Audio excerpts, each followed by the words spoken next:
بسم اللہ الرحمن الرحیم الحمد للہ رب العالمین والصلاة والسلام علی رسولہ الکریم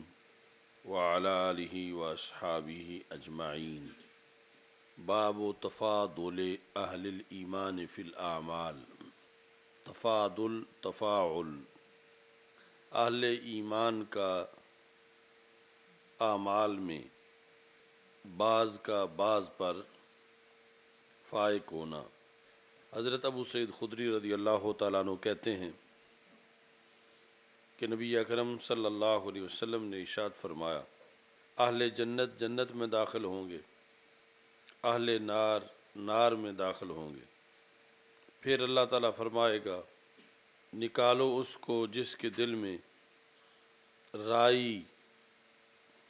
کے دانے جتنا بھی ایمان ہو۔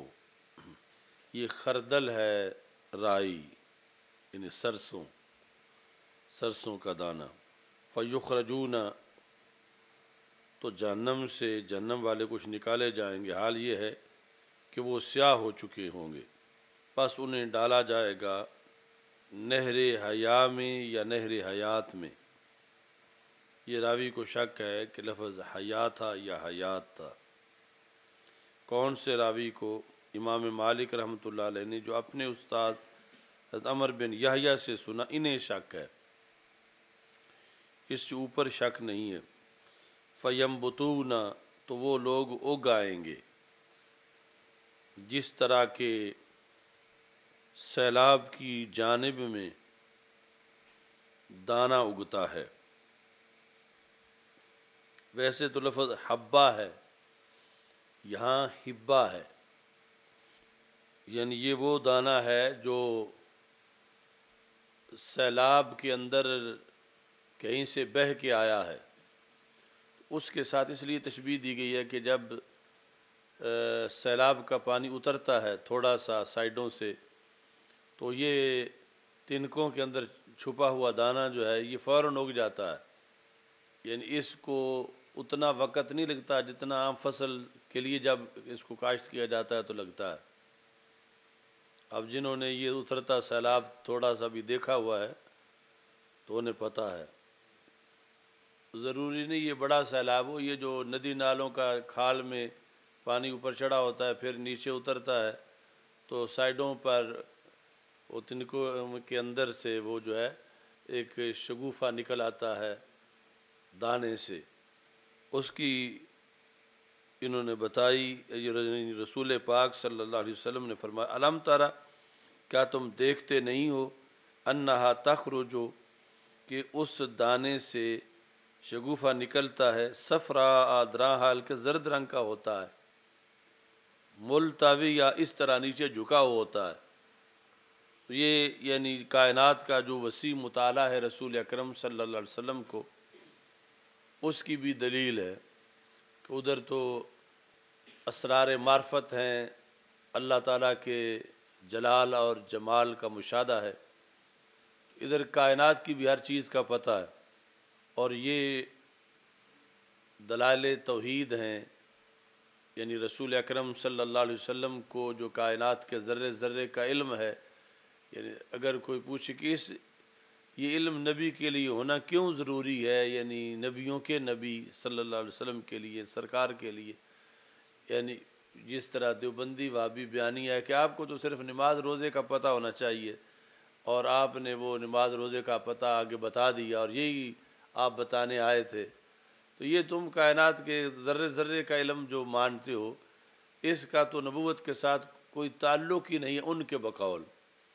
اس کو ماننے کی کیا ضرورت ہے؟ انہیں تو یہ ہے کہ شریعت کے جو امور ہیں ان کا بتانے آئے تو ان کا پتہ تھا، اور ہمارا بیانیہ یہ ہے کہ یہ جو کائنات کے ذرے ذرے کا علم ہے یہ بھی نبوت کے شایان شان ہے، اور پھر جو سارے نبیوں کے نبی اور آخری نبی صلی اللہ علیہ وسلم ہیں ان کے مزید شایان شان ہے، کیونکہ آپ کی تبلیغ قیامت تک رہنی تھی اور اس پر قیامت تک آثار مرتب ہونے تھے، تو اس کے لیے آپ نے کائنات کے ہر ذرے سے اللہ کے ایک ہونے کو ثابت کیا ہے۔ تو کائنات کے ہر ذرے سے اللہ کا ایک ہونا ثابت تب کیا جا سکتا ہے جب ہر ذرے کا پتہ ہو، اس ذرے کے حالات کا پتہ ہو، اس ذرے کے خواص کا پتہ ہو، پھر اس کے ذریعے ثابت کیا جائے کہ خدا ایک ہے۔ اس بنیاد پر یعنی وہ ذرے کا علم ضائع نہیں ہے، نہ ہی فضول ہے، بلکہ وہ بھی بیان توحید کے لیے ہے۔ اور اس لیے پھر اس توحید پر آثار زیادہ مرتب ہوئے۔ ادھر 950 سال کی جو تبلیغ تھی حضرت نوح علیہ السلام کی، اس پر وہ آثار مرتب نہیں ہوئے جو رسول اکرم صلی اللہ علیہ وسلم کی 23 سالہ تبلیغ پر آثار مرتب ہوئے، اور اس میں ان مشاہدات کا بھی بہت بڑا دخل تھا۔ اس بنیاد پر یہ جو دنیا کی چیزوں کا علم ہے، اس کے اندر بھی حکمتیں تھیں۔ اب جیسے یہ کہ سیلاب سے یعنی کس طرح جو سیلاب کے اندر گرا ہوا دانہ ہوتا ہے وہ کیوں جلدی اگتا ہے، اور پھر اس کے جلدی اگنے سے واقف ہونا کہ یہ جہنمی جو ہیں جب جن کو جہنم سے نکالا جائے گا اور ان کے بدن سیاہ ہوں گے اور اوپر پانی ڈالا جائے گا تو بہت جلد ان کے بدن اگ آئیں گے، یعنی اندر سے وہ جلا ہوا گوشت جو ہے اور چمڑا وہ یہ ان کے بالکل سفید رنگ کے چمکتے ہوئے بدن بن جائیں گے بہت جلدی اگ کے۔ تو اس جلدی کی تشبیہ اس کے ساتھ ہے۔ اب اس کے حالات کا پہلے پتہ ہو کہ وہ دانہ گرتا ہے اور پھر جلد اگتا ہے، اور پھر جب اگتا ہے تو اس کی صورتحال کیا ہوتی ہے۔ یعنی آج بھی وہ زرد رنگ کا ہی ہوتا ہے، یعنی یہ جو سیلاب جہاں سے نیچے اترے گا تو اگیں گی زرد، اگرچہ وہ دیر پا نہیں ہوں گے، وہ آگے جتنا عام ہوتا ہے عام فصل وہ ہوتی ہے، لیکن وہ بہت جلد جو ہے وہ دانہ اگے گا۔ ایک تو یہ ہے کہ وہ یعنی بھل کے اندر شامل ہے یا تنکوں کے، تو اس کے لیے وہ عام زمین کی جتنی سختی ہوتی ہے اتنی نہیں ہے، وہ نرم سا حصہ ہے جس میں وہ ہے، اور پھر اس کو سیلاب کی وجہ سے اندر سے وہ ویسے نرم ہے، اور آگے جس جگہ پہ ہے وہ جگہ نرم ہے، تو وہ نکلتا ہے شگوفہ اس سے۔ تو وہ کس رنگ کا ہے؟ سرکار فرماتے ہیں زرد رنگ کا ہوتا ہے۔ تو آج بھی اس نے عادت نہیں بدلی، زرد رنگ کا ہی ہوتا ہے۔ اب تو ان میں حضرات میں ٹیسٹ ٹیوب بیبی تو کوئی بھی نہیں ہوگا کہ جس کو یہ دیہاتوں کے حالات معلوم نہ ہو، پتہ ہے نا سب کو، آج بھی وہ زرد رنگ کا ہی ہوتا ہے، اور پھر اوپر سے جو اس کا سر ہوتا ہے جو بعد میں پھر سیدھا ہو جا کے پھر سبز بنتے ہیں اور پتے بنتے ہیں، تو پہلے اس کا سر اس طرح جھکا ہوا ہوتا ہے کہ اندر دانے سے وہ اس طرح نکلتا ہے۔ تو یہ سرکار دو عالم صلی اللہ علیہ وسلم فرما رہے ہیں کہ کیا تم دیکھتے نہیں ہو اس مخاطب کسی کو بھی جو سامنے تھے اور قیامت تک، کہ انہا تخرجو، کہ انہا اس سے جو شگوفہ نکلتا ہے کیسے، درا حال کے زرد ہے اور ملتویہ ہے، یعنی اس نے اپنا سر جو ہے وہ نیچے جھکایا ہوا ہے۔ تو اس طرح یعنی یہ جلد ہی یہ لوگ جو ہیں وہ اگ پڑے گا ان کے بدن کے اوپر گوشت اور چمڑا صحیح۔ تو ایک حدیث میں خردل من خیر ہے ایمان کی جگہ، تو اس سے خوارج اور معتزلہ کے مذہب کا رد بھی ہے، اور ساتھ ہی مرجیہ کا رد ہے، اور اہل سنت کا مذہب ثابت ہے۔ اہل سنت کا مذہب یہ ہے کہ اعمال جو ہیں یہ ایمان کا جز نہیں ہے۔ پھر آگے امام صاحب کے نزدیک یا محدثین ہیں سب کے نزدیک جز ترکیبی نہیں ہے، اگرچہ بعض جز مانتے ہیں لیکن تزیینی مانتے ہیں، وہ امام بخاری یا امام شافعی رحمۃ اللہ علیہ یا محدثین۔ تو اہل سنت کے نزدیک جو ہے جز ترکیبی نہیں ہے۔ مطلب کیا ہے کہ جز ترکیبی ہوتا تو پھر اس کی نفی سے، عمل کی نفی سے ایمان کی نفی ہوتی، اور ایمان کی نفی ہو جائے تو پھر جہنم میں خلود ہے، پھر جہنم سے نکل نہیں سکتا، اور یہاں جہنم سے نکلنے کی بات ہے۔ تو نکلنے کی بات تب ہی ہے جب اہل سنت کا مذہب صحیح ہے، کہ اہل سنت کے مذہب کے مطابق جو ہے وہ پھر جز کی جز ہے ہی نہیں، جز ہوتا تو پھر جز کی نفی سے کل کی نفی ہوتی، پھر عمل کی نفی سے پھر ایمان کی نفی ہوتی۔ تو یہاں ایمان کی نفی نہیں ہے، بلکہ یہ اہل ایمان ہیں جن کے تفاضل ہیں۔ ایک وہ ہے کہ جو جہنم میں گیا ہی نہیں، دوسرا وہ ہے جہنم میں جا کے پھر نکل آیا ہے۔ ایک وہ ہے جو ڈائریکٹ جنت میں گیا ہے مگر نارمل سی جنت میں ہے، دوسرا وہ ہے کہ بہت اونچی جنت میں ہے اور جہنم میں گیا ہی نہیں۔ تو اس طرح یہ تفاضل ہے۔ اب یہ دوسری طرف جو ہے وہ معتزلہ اور خوارج دونوں کا رد ہے، چونکہ معتزلہ کے نزدیک جو ہے عمل جز ہے، اور جس کا عمل نہ رہا، مثلا اس نے نماز نہیں پڑھی تو ایک نماز سے وہ کیا ہوگا، وہ مومن نہیں رہے گا۔ معتزلہ کے نزدیک کافر نہیں بنے گا، خوارج کے نزدیک کافر بن جائے گا۔ اب مومن بندہ نہ رہے اس کے لیے خلود فی النار ہے، اور یہاں یہ ہے کہ وہ نکل رہا ہے۔ تو اس سے پھر پتہ چلا کہ معتزلہ اور خوارج کا مذہب اس بارے میں غلط ہے، یہ بھی کہ جو کہتے ہیں کہ جب عمل نہ کیا تو مومن نہیں رہا، یہ نکلا تب ہے جب مومن تھا، تو عمل نہ ہونے کے باوجود مومن تھا۔ اور پھر خوارج کہتے ہیں کہ کافر بن گیا، تو یہ ان کا بھی رد ہوا کہ اگر کافر ہوتا تو پھر نہ نکلتا، کافر کبھی بھی جہنم سے نہیں نکلے گا اور ان کو جہنم سے نکالا جائے گا۔ پتہ چلا کہ عمل کے مفقود ہونے پر، جز کے مفقود ہونے پر وہ کل کا حکم نہیں لگا، تو پھر وہ جز ہے ہی نہیں اس کی۔ اور دوسری طرف مرجیہ کا رد ہوا۔ مرجیہ کہتے ہیں کہ عمل کی ضرورت ہی نہیں، عمل نہ کریں کوئی نقصان ہی نہیں ہوتا، اگر نقصان نہ ہوتا تو جہنم میں کیوں پھینکا جاتا، تو نقصان ہوا ہے اور اتنا کہ پھر سیاہ ہو گیا ہے بندہ۔ تو یہ یعنی مرجیہ کا بھی رد ہے، ان کا علیحدہ رد ہے کہ وہ کہتے ہیں جا ہی نہیں سکتا جہنم میں، جب بس کلمہ پڑھنا کافی ہے، اور دوسرے جو ہیں وہ جو ان کا مذہب تھا اس پر۔ تو اس طرح یعنی یہ ایک دلیل سے ان سب کا رد کیا ہے امام بخاری رحمۃ اللہ علیہ نے۔ آگے ہے حدیث، اس میں بھی تفاضل ہے، یعنی اہل ایمان بعض سے افضل ہیں۔ حضرت ابو سعید خدری رضی اللہ تعالیٰ عنہ کہتے ہیں کہ رسول اکرم صلی اللہ علیہ وسلم نے ارشاد فرمایا کہ اس دوران کہ میں سویا ہوا تھا، میں نے دیکھا لوگوں کو وہ مجھ پر پیش کیے جا رہے ہیں اور انہوں نے قمیصیں پہنی ہوئی ہیں، قوموسن قمیص کی جمع، منہا ما یبلغ السدیہ، ان میں سے بعض لوگوں کی قمیص وہ ہے جو کہ ان کے پستانوں تک ہے، مطلب یہ ہے کہ سینے تک ہی ہے، یہاں سے کندھے سے شروع ہو کر سینے کے آغاز تک اتنی ہی ان کی بالکل چھوٹی سی قمیص ہے۔ وَمِنْهَا مَا دُونَ ذَلِكَ، اور بعض وہ ہیں کہ جس کی پھر نیچے کی طرف بڑی ہوئی ہے، یعنی سینے سے کچھ نیچے ہے، پھر بعض کا پیٹ بھی ڈھانپا ہوا ہے،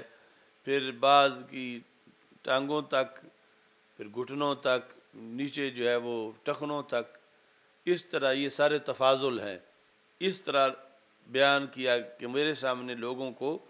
پیش کیا گیا ہے اور ان پر قمیصیں اس طرح کی ہیں۔ صحابہ نے پوچھا یا رسول اللہ صلی اللہ علیہ وسلم، آپ نے اس کی تعویل کیا سمجھی، تعویل کیا کی، کس چیز سے تعبیر کیا گیا ہے قمیص کے ذریعے سے، یعنی جو لوگ بیان پیش کیے گئے ان کی کیا چیز قمیص کے ذریعے بیان کی گئی کہ ان کے پاس یہ چیز اتنی ہے؟ تو رسول اکرم صلی اللہ علیہ وسلم نے فرمایا کہ دین کو، لیکن اس درمیان میں حصہ ہے، وَعُرِضَ عَلِيَّ عُمَرُ بْنُ الْخَطَّابِ، مجھ پر حضرت عمر بن خطاب پیش کیے گئے، وَعَلَيْهِ قَمِيصٌ يَجُرُّهُ، ان پر ایسی قمیص تھی کہ وہ اس کو کھینچ رہے تھے۔ تو قمیص کھینچنے کی نوبت تب آتی ہے کہ جب گھٹنوں سے بھی نیچے ہو، پھر ٹخنوں سے بھی نیچے ہو، قدم چھپے ہوئے ہوں اور وہ پیچھے زمین پہ لگ رہی ہو، پھر ہے کہ وہ زمین اس کو قمیص کو کھینچ رہا ہے۔ تو جب صحابہ نے پوچھا اس سے مراد کیا ہے، تو رسول اکرم صلی اللہ علیہ وسلم نے فرمایا کہ یہ دین ہے۔ تو اس سے پتہ چلا کہ حضرت عمر رضی اللہ تعالی عنہ دین میں ڈوبے ہوئے ہیں، مستغرق فی الدین ہیں، یعنی جو پیش کیے گئے ان میں سے بعض یہ تھے کہ جن کا دین کا لیول جو ہے وہ مختصر تھا، کن کا زیادہ تھا، تو یہ تفاضل جو ترجمۃ الباب ہے وہ ثابت ہوا۔ امام مینی نے یہاں بہت اچھی بحث کی ہے جو پھر ہمارے عقائد کے لحاظ سے بھی ضروری بحث ہے۔ یہ جو مسئلہ تفضیل ہے اور اہل سنت کی علامت ہے کہ یہ حضرت صدیق اکبر حضرت عمر رضی اللہ تعالیٰ عنہما کو باقی سب پہ افضل مانتے ہیں،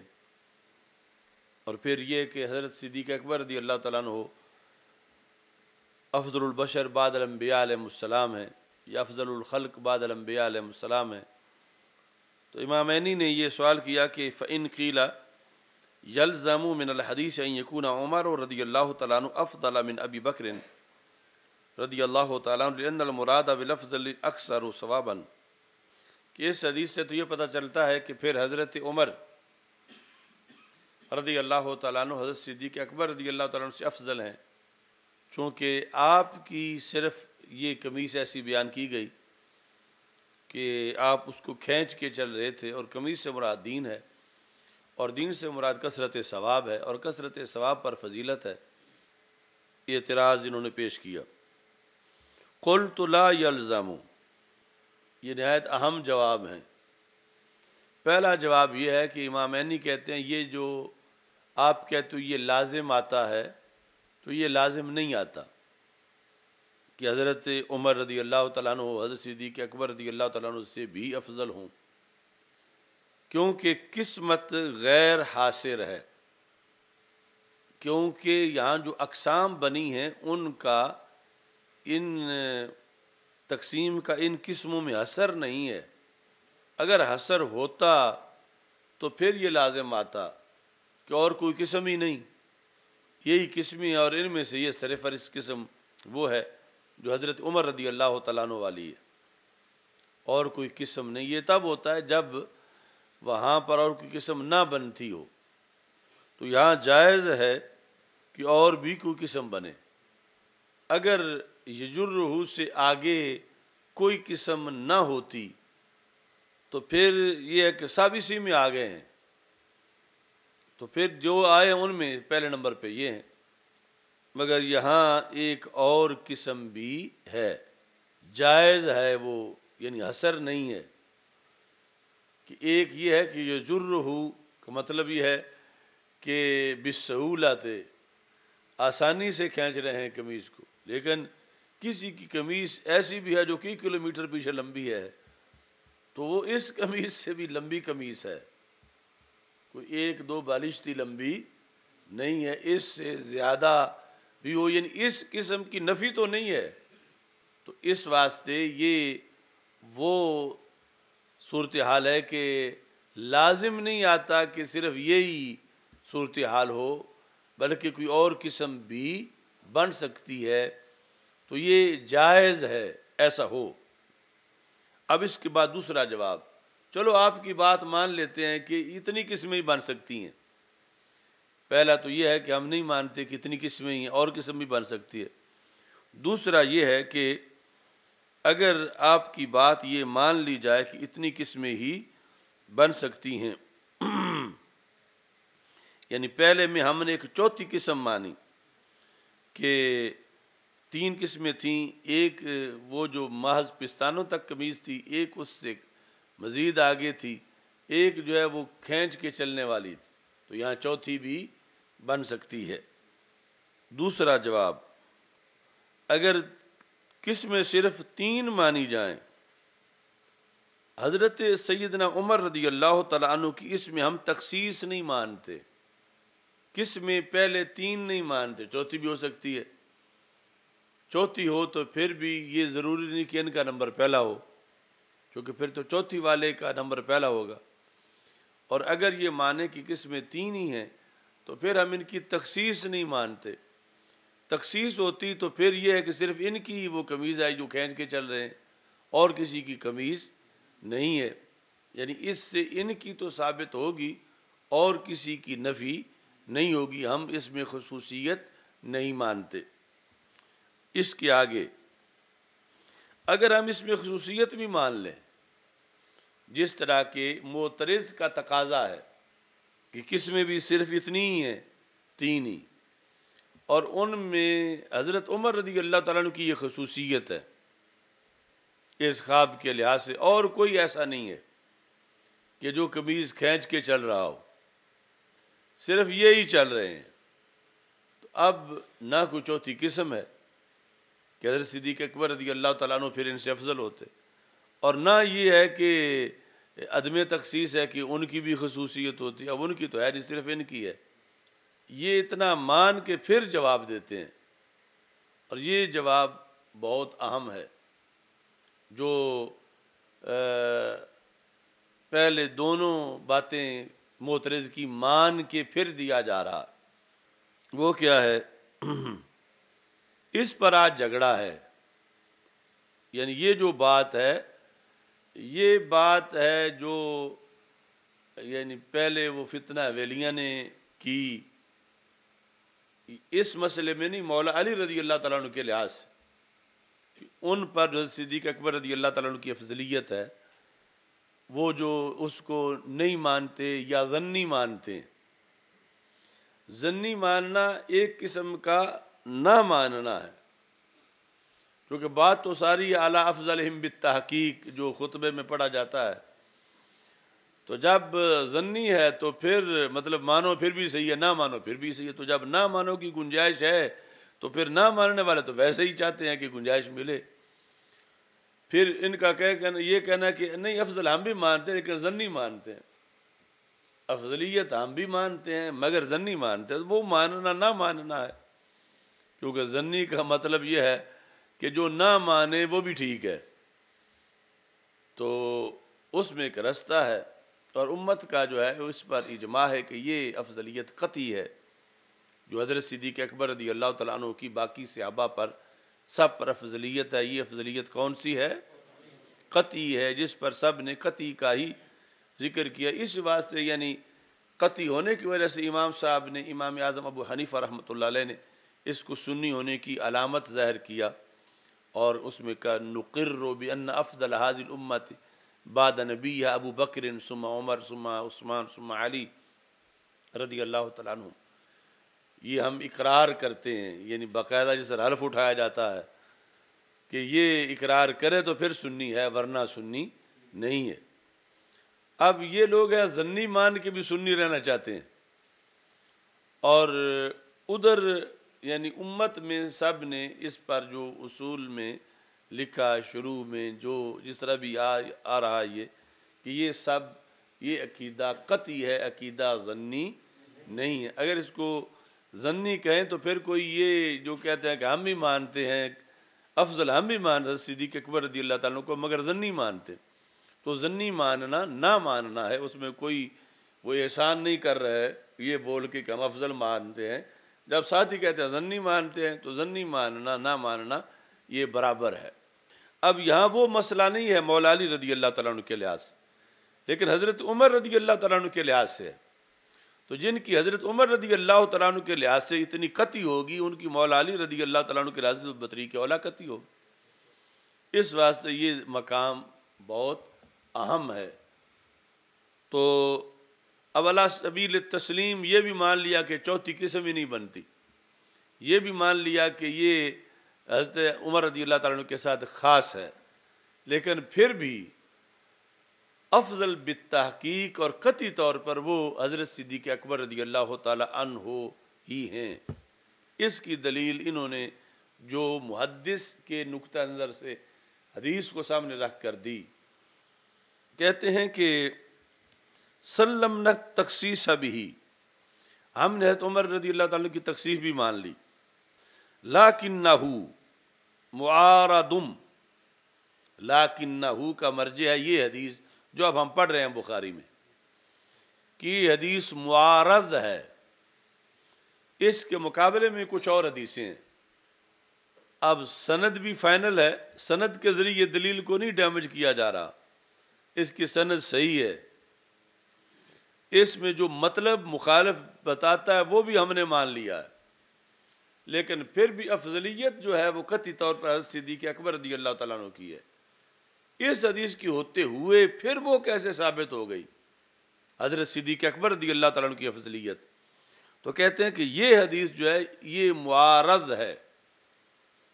بالاحادیث الدالۃ علی افضلیت الصدیق رضی اللہ تعالیٰ عنہ بحسب تواتر القدر المشترک بینہا، کہ یہ حدیث اس کا معارضہ کیا گیا جو علم مناظرہ میں تم نے پڑھا ہے، اس کے معارض ہیں وہ ساری حدیثیں جو تواتر سے ہیں اور ثابت کرتی ہیں افضلیت حضرت صدیق اکبر رضی اللہ تعالیٰ عنہ کی، وہ حدیثیں اس حدیث کے کیا ہیں؟ معارض ہیں، اور یہ معارض ہے کہ اس کا تعارض کیا گیا ہے، اور ان کو متواتر کہا جا رہا ہے من جہت المعنی، وہ احادیث متواتر بالمعنی ہیں۔ تو امامینی کہتے ہیں فَدَلِيلُكُمْ آحَادٌ وَدَلِيلُنَا مُتَوَاتِرٌ، دلیلکم، کم سے مراد اب یہاں سائل کو سامنے رکھ کر جو کہہ رہے ہیں کہ حضرت عمر رضی اللہ تعالیٰ عنہ باقی سب سے افضل ہیں، حضرت صدیق اکبر رضی اللہ تعالیٰ عنہ سمیت، کہا تمہاری دلیل جو ہے وہ احاد سے ہے، تمہاری دلیل خبر واحد ہے، وَدَلِيلُنَا مُتَوَاتِرٌ، اور ہماری دلیل متواتر ہے۔ پہلے سب سے کہا کہ یہ تمہارا موقف تب بنتا ہے جب چوتھی قسم نہ بنے، تو یہاں تو چوتھی قسم ہے، پھر کہا چلو مان لیتے ہیں چوتھی قسم نہیں بناتے ہم، اگرچہ گنجائش ہے اس جواب کی بھی، لیکن یہ علی سبیل تسلیم، چلو یہ بات بھی تمہاری مان لیتے ہیں کہ چوتھی قسم نہیں بنتی، پھر تو یہاں خصوصیت نہیں ہے عمر رضی اللہ تعالیٰ عنہ کی، ہو سکتا ہے ایسی قمیض کسی اور کی بھی ہو، پھر کہا چلو تمہاری مان لیتے ہیں خصوصیت بھی ان کی ہے کہ ان کی صرف اس طرح کی ہے۔ تو اس کے بعد یہ ہے کہ یہ حدیث، اس کی سند بھی ہم نے تمہاری مان لی، اس کا مطلب جو تم کہتے ہو وہ بھی تمہارا مان لیا، لیکن پھر بھی جو افضلیت صدیق اکبر رضی اللہ تعالی عنہ ہے اس کا قطعی ہونا نہیں ٹوٹا، وہ پھر بھی ثابت ہے، یہ حدیث اس کا مقابلہ نہیں کر سکتی، کیونکہ یہ خبر واحد ہے اور وہ افضلیت متواتر بالمعنی سے ثابت ہے، اور خبر واحد متواتر کا مقابلہ نہیں کر سکتی۔ تو تمہاری ساری باتیں مان کے بھی پھر حضرت عمر رضی اللہ تعالیٰ عنہ کی باقی پر تو افضلیت مان لیں گے، مگر حضرت صدیق اکبر رضی اللہ تعالیٰ عنہ پر افضلیت نہیں مانیں گے، چونکہ یہ ان کی خبر واحد سے ثابت ہو رہی ہے اور ان کی متواتر بالمعنی سے ثابت ہو رہی ہے، اور متواتر جو ہے وہ راجح ہے خبر واحد پر، تو اس بنیاد پر جو ہے وہ افضلیت قطعی ہے، وہ تواتر سے ثابت ہے، اور اس افضلیت کے مقابلے میں یہ حدیث پیش نہیں کی جا سکتی۔ تو اب یعنی دلائل کے لحاظ سے جب اتنی وزنی حدیث جو افضلیت عمر رضی اللہ تعالیٰ عنہ پر تھی، وہ افضلیت صدیق اکبر رضی اللہ تعالیٰ عنہ کا مقابلہ نہیں کر سکتی، تو نیچے پھر افضلیت مولا علی رضی اللہ تعالیٰ عنہ کی جو حدیثیں ہیں وہ افضلیت صدیق اکبر کے مقابلے میں کیسے لائی جا سکیں گی؟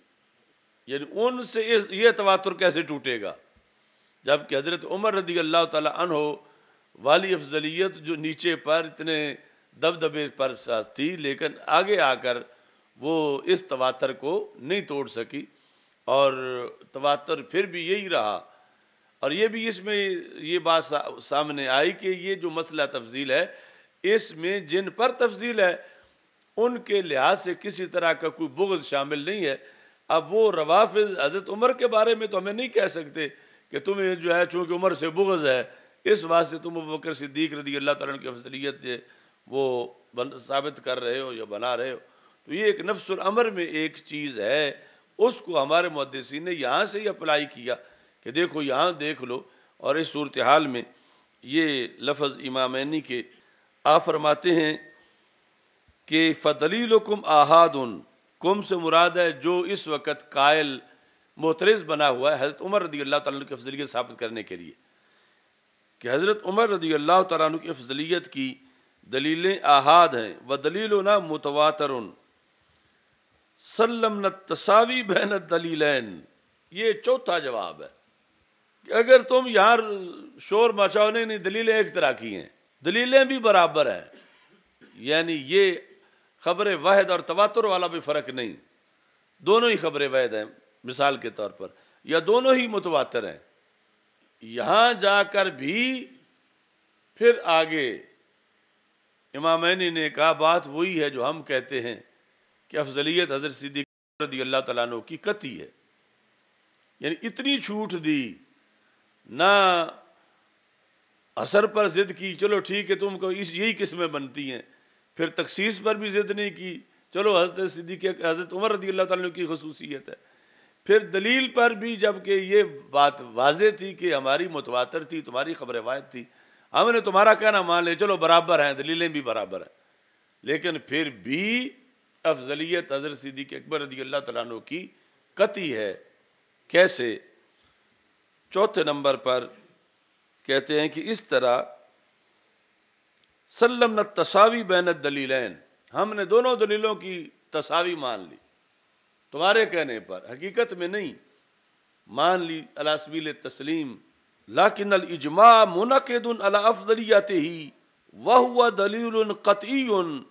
وہذا دلیل ظنی والظن لا یعارض القطع۔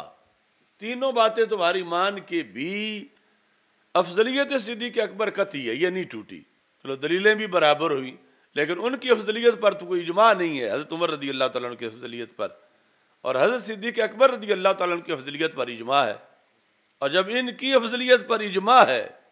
تو ان کی افضلیت جو ہے حضرت عمر رضی اللہ تعالیٰ عنہ کی وہ ظنی ثابت ہوئی اور اجماع والی قطعی ثابت ہوئی، اور ظن تو قطع کے مقابلے میں نہیں آ سکتا، تو پھر بھی افضلیت صدیق اکبر رضی اللہ تعالیٰ عنہ نہیں ٹوٹ سکی،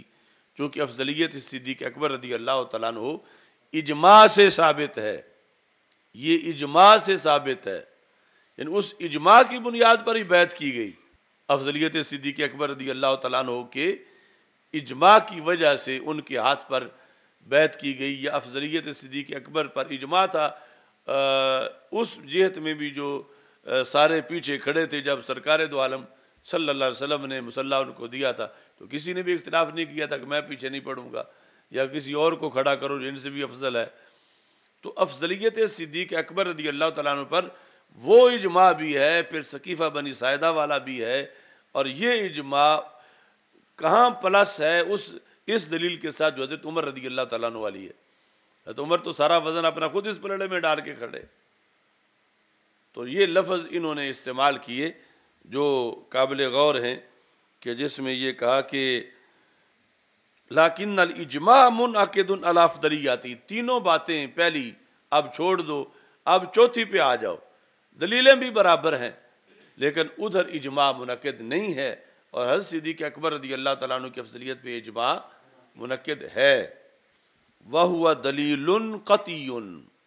اور یہ اجماع قطعی دلیل ہے،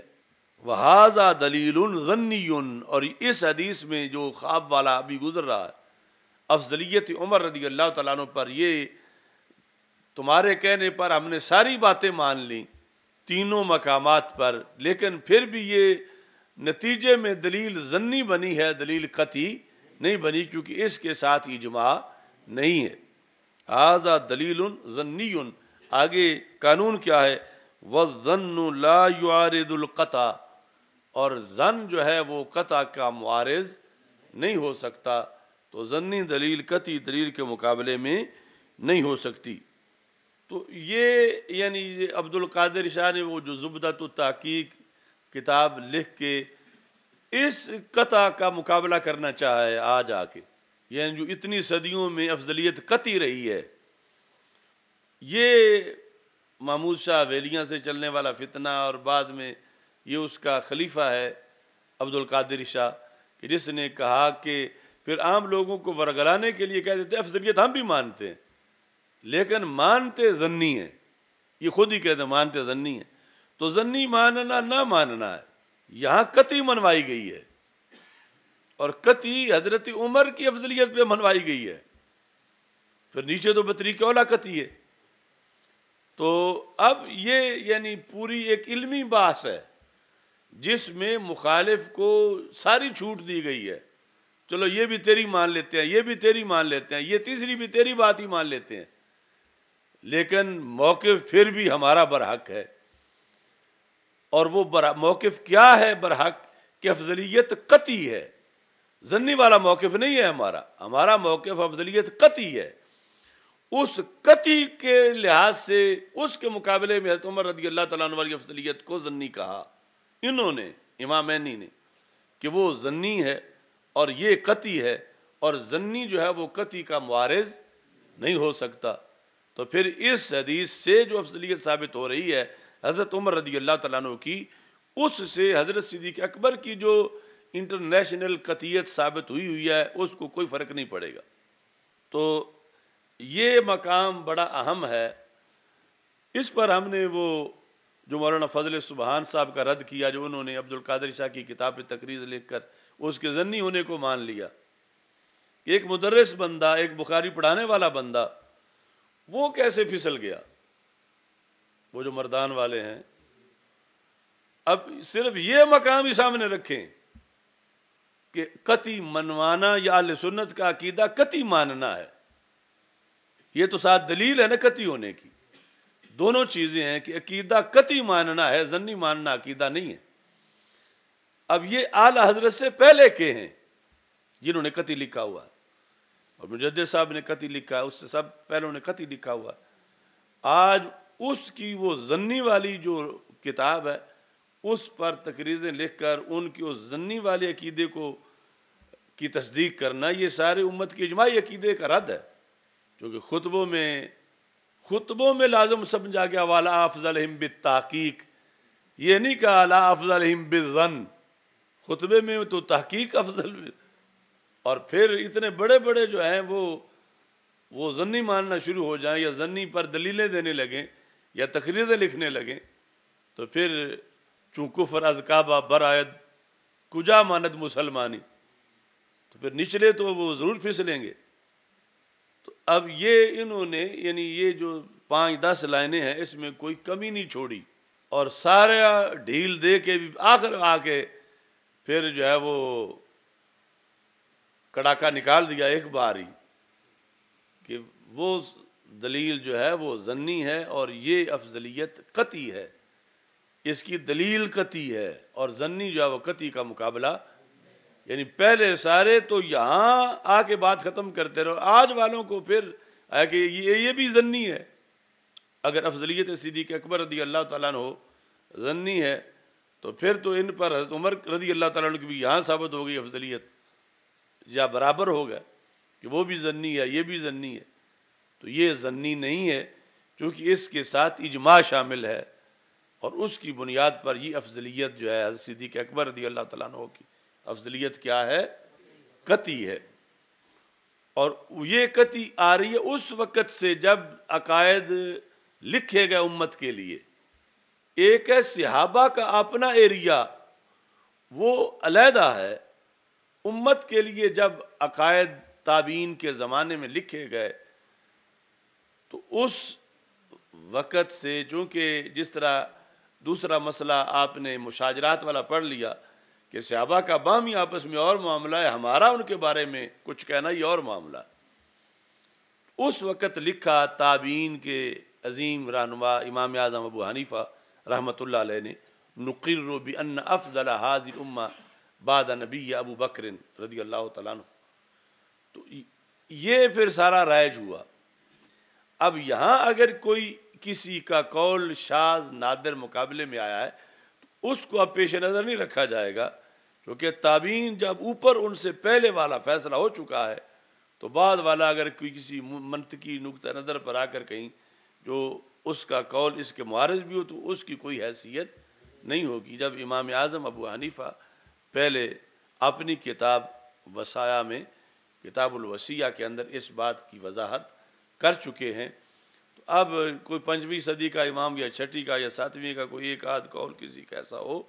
تو امام صاحب کے مقابلے میں اس کی کیا حیثیت ہوگی، یا دوسرے ہزاروں لاکھوں ائمہ کے مقابلے میں اس کی کیا حیثیت ہوگی۔ تو یہ قطعی ہی مانا گیا جب سے یہ عقیدہ یعنی تابعین سے عقائد منظم لکھے گئے اس وقت سے۔ اب امام عینی نے پھر بھی نہیں چھوڑا، آگے بھی ایک مرحلہ بھی ہے۔ جب یہاں بات آئی نا کہ اجماع اس پر ہے، اجماع اس پر ہے، تو اس پر پھر اعتراض ہوا۔ کہتے ہیں کیف یقال الاجماع منعقد علی افضلیت صدیق رضی اللہ تعالی عنہ، کیسے تم کہتے ہو کہ اجماع منعقد ہے افضلیت صدیق اکبر رضی اللہ تعالیٰ عنہ پر؟ تم نے آ کے یہ خلاصہ بنایا کہ کیا ہے اجماع منعقد ہے، حضرت عمر رضی اللہ تعالیٰ عنہ کی افضلیت پر اجماع نہیں، تو اجماع کی بیس پہ اب ادھر پلہ بھاری ہو گیا ہے۔ تو کہتے ہیں کیسے تم کہتے ہو کہ اجماع منعقد ہے؟ وقد انکر ذالک طائفۃ الشیعۃ والخوارج من العثمانیۃ، کہ دو دھڑے ہیں جنہوں نے اس افضلیت کا انکار کیا ہے۔ پہلے دو ہی تھے، اب یہ تیسرا فتنہ ویلیاں ہے، اور اس کے پھر مؤیدین ہیں۔ یعنی امام علی کہتے ہیں کیسے تم کہتے ہو اجماع ہے؟ انہوں نے پھر سارا یعنی معترض نے کہا کہ تم کیسے کہتے ہو کہ اجماع منعقد ہے؟ اس وقت کی کائنات میں منکر اجماع افضلیت صدیق اکبر رضی اللہ تعالیٰ عنہ دو دھڑے ہی تھے، یہ حویلیاں والا نہیں تھا۔ وہ پہلا کون ہے؟ شیعہ، اور دوسرا خوارج کی جو شاخ ہے نا ناسبیت،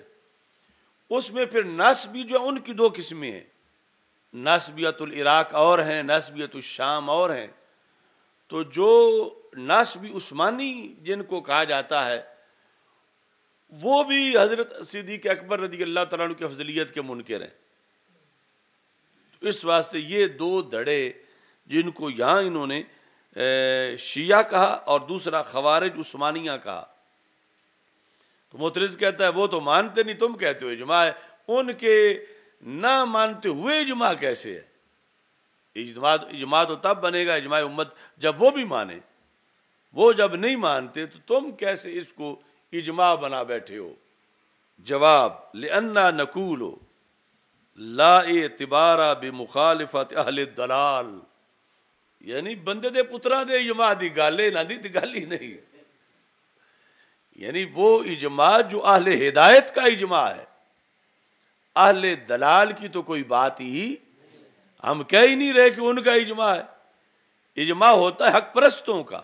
ہدایت والوں کا، اور اہل دلال کی تو اجماع میں سیٹ ہی کوئی نہیں کہ یہ بھی ہاتھ کھڑا کرتے ہیں قائل ہیں یا نہیں، ان کی تو یہاں نمائندگی نہیں ہے اس پارلیمنٹ میں۔ اس پارلیمنٹ میں ہدایت والوں کی نمائندگی ہے، اور سب اہل ہدایت امت کے اس پر متفق ہیں، سوائے دو دھڑے وہ اور تیسرا فتنہ حویلیاں، یعنی ان کے سوا اور کوئی اس اجماع کا منکر نہیں ہے، اور ان کے انکار سے اجماع کی صحت کو کوئی اثر نہیں، کیونکہ اجماع اہل ہدایت کا ہے، اہل دلال کا تو کوئی کسر چھڑی ہے امام نہیں۔ اجماع جو ہے وہ اہل ہدایت کا ہے، اہل دلال کا اجماع نہیں ہے۔ تو یہ جو نہیں متفق ہو رہے نہ ہوں ہیں ہی اہل دلال، تو اہل ہدایت جو ہیں وہ متفق ہیں کہ یہ فضلیت صدیق اکبر رضی اللہ تعالیٰ عنہ کی فضلیت قطعی ہے، اس پر متفق ہیں، تو یہ اہل ہدایت کا اس پر اجماع ہے۔ لا اعتبار بمخالفت اہل الدلال والاصل اجماع اہل السنت والجماع، والاصل اجماع اہل السنت والجماع۔ تو پھر ان لوگوں نے آج فتنہ ویلیہ والوں نے تو یہ پھر بول کے خود بتایا کہ ہم اہل سنت نہیں ہیں، چونکہ اہل سنت کا تو اجماع آ رہا ہے، اہل سنت کا تو اس بات پر اجماع آ رہا ہے کہ حضرت صدیق اکبر رضی اللہ تعالی عنہ افضل ہیں، اس پر اہل سنت و جماعت کا اجماع آ رہا ہے، اور یہ اس کو مان نہیں رہے، لہذا یہ پھر اہل سنت نہیں، چونکہ سنی سارے تو اس پر متفق ہیں، ان کا اجماع ہے اس مسئلے پر۔ تو یہ ہمارے اسلاف کا طریقہ ہے، یعنی اگرچہ ان کے سامنے منکرین میں سے کوئی بیٹھا ہوا نہیں تھا، لیکن انہوں نے بولنے کا حق پورا دیا، یعنی علی سبیل تکلم کے پہلی بات بھی مان لی، دوسری بھی مان لی، تیسری بھی مان لی، پھر فیصلہ کر کے پھر بھی بولنے کا حق دیا کہ جب انہوں نے کہا تم اجماع کہتے ہو، اجماع کیسے ہو سکتا ہے کہ شیعہ نہیں مانتے، خوارج عثمانی نہیں مانتے، تم کہتے ہو اجماع ہے، تو یہ بات بھی سن لی، پوری لکھی اپنے، یعنی یہ نہیں کہ سب کو بند کر کے بولنے کا حق ہی نہیں دیا اور فیصلہ کر دیا، پورے یعنی سارا جو کچھ مخالف کے اندر تھا اس کو پوری اپنی کتاب میں بھی جگہ دی ہے کہ وہ یہ کہتے ہیں، وہ یہ کہتے ہیں، وہ یہ کہتے ہیں سب. اب اس کے بعد آج کوئی دھاندلی کرے تو پھر کیوں کرے؟ کیونکہ کوئی مقام دھاندلی تو بچا نہیں ہے. وہ سارے انہوں نے پہلے ہی خود اس کا صفایا کر دیا ہے، ہر ایک بات لکھ کے. تو اب کوئی کہے کہ مانتے ہیں لیکن ہم ضمنی مانتے ہیں، تو یہاں تو قطعی کا فیصلہ پہلے ہوا ہے. اب پیچھے گنجائش ہی نہیں بچی. یعنی سپریم کورٹ قطعی کا فیصلہ کر چکی ہے اکابرین کی. اب ٹرائل کورٹ والے کہتے ہیں نہیں پھر ضمنی لے آؤ. تو یہاں ان کی جگہ ہی نہیں ہے، ان کا موقع ہی نہیں ہے، گنجائش ہی نہیں ہے. وہ ہے اب یہ یعنی ہم نے ان مردان والوں کو بھی توجہ کے لیے یہ 2 سال پہلے بھی یہ کہا تھا کہ یعنی مدرس بندہ تو کم از کم اس کے تو سامنے ہوتا ہے. اب اس کی جو ضعیف دلیلیں ہیں ان کو دیکھ کے اس کے حق میں لکھ دینا اور ادھر دیکھنے نا حکومت کا پہلے کیا ہے. اور پھر یہ فیصلے تو قریب ترین جو فتاوی رضویہ میں موجود ہیں، پھر مکتوبات شریف میں ہیں، وہ سب قطعی لکھتے گئے. تو آج ان لوگوں کا کیا قد ہے امام صاحب کے مقابلے میں؟ پھر چلو اعلیٰ حضرت کے مقابلے میں کیا قد ہے، یا مجدد صاحب کے مقابلے میں کیا ہے؟ امام اعظم ابو حنیفہ تو بہت اونچے ہیں. داتا صاحب رحمۃ اللہ علیہ نے کشف المحجوب میں جو القاب لکھے ہیں صدیق اکبر رضی اللہ تعالیٰ عنہ کے، ان کا نظریہ تو اس سے ٹکرا رہا ہے. تو داتا صاحب کے مقابلے میں یہ کون ہوتے ہیں اپنی بات نہیں گھڑ کے اور پھر اس کو سنی شو کرنا کہ یہ سنی عقیدہ. ہاں جو جہاں کا ہے وہاں کا بتاؤ کہ اس افضلیت قطعیہ کو شیعہ نہیں مانتے اور ہم بھی شیعہ ہیں، یہ کہو کہ خوارج عثمانیہ نہیں مانتے، ہم بھی وہ ہیں، کہلاتے سنی ہیں. تو پھر سنیوں کا تو اجماع ہے اس بات پر، اور اجماع یہ لکھا گیا ہے، آیا ہے. اب جہاں ایک بار اجماع ہو جائے اور بڑوں کا ہو جائے، چھوٹوں کی تو بات ہی نہیں رہتی. اور پھر بڑوں نے بھی یہ نہیں کیا کہ چپ کرو ساڑھا اجماع ہے، انہوں نے سب دلیلیں لکھی ہیں. اس لیے اجماع ہے، ہر بات کا جواب دے کر کہا ہے کہ یہ جواب ہے اس بات کا، یہ جواب ہے اس بات کا، یہ جواب ہے اس بات کا. اب کوئی مقابل کی دلیل بچی نہیں ہونا کہ اب اجماع ہے. تو اجماع جو ہے وہ اس طرح بیان کیا ہے.